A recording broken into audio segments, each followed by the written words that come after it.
In 1900, Greek divers stumbled upon a 2,000-year-old shipwreck whose contents would shake our understanding of the ancient world. Among the remains were fragments of mangled wood and corroded metal, which archaeologists soon realized contained an intricate series of gears, resembling technology not believed to exist until centuries later. By the 1950s, scientists began to understand what they'd found. These fragments were part of a device that could calculate the movements of the sun, moon, and planets. Now known as the Antikythera Mechanism, this instrument appears to be the oldest geared device ever discovered and humankind's first computer. Most modern devices, like your phone or laptop, are examples of digital computers. These systems store information in strings of zeros and ones that they can then convert into images on a screen or sounds in a speaker. But more generally, a computer refers to any device that stores information and can convert it from one format into another. And long before the rise of digital computing, human technology was dominated by analog computers. Rather than using binary bits, analog computers receive and store signals from the real world, such as light or mechanical motion, and convert that information into something readable. Think of how a vinyl record stores impressions of sound. The recording device, a vinyl cutting system, writes mechanical analogs of the world. The physical force of sound waves carves grooves into a disc, which a record player then reads back into sound.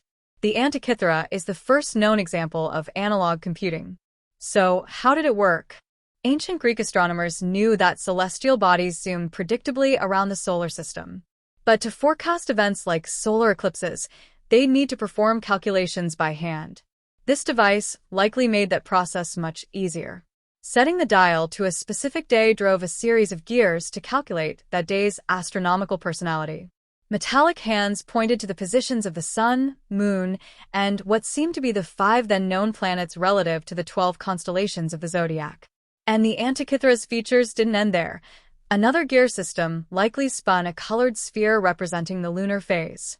On another face, one of the 5 dials revolved according to the Saros cycle, the approximately 6,585.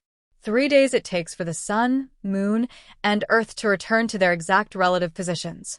There was even a dial that indicated the timing of ancient Greek festivals.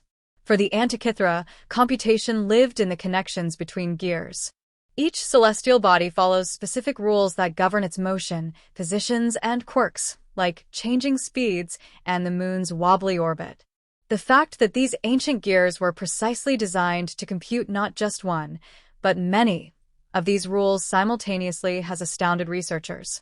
For example, the handshake between 13 gears automatically that recreated our moon's orbit was only seconds off from reality.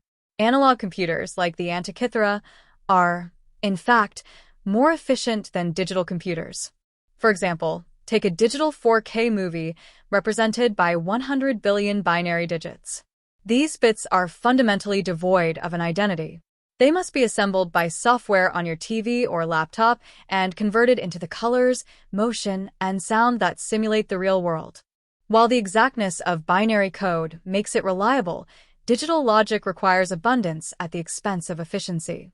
And the output is always just an approximation of reality.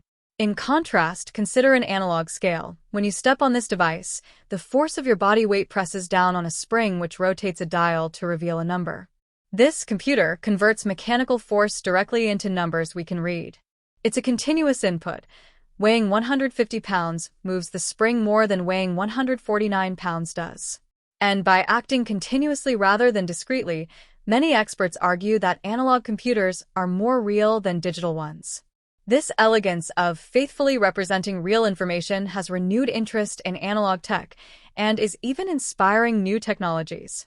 In the future, analog computing may improve the efficiency of digital systems, proving what's old can be new again.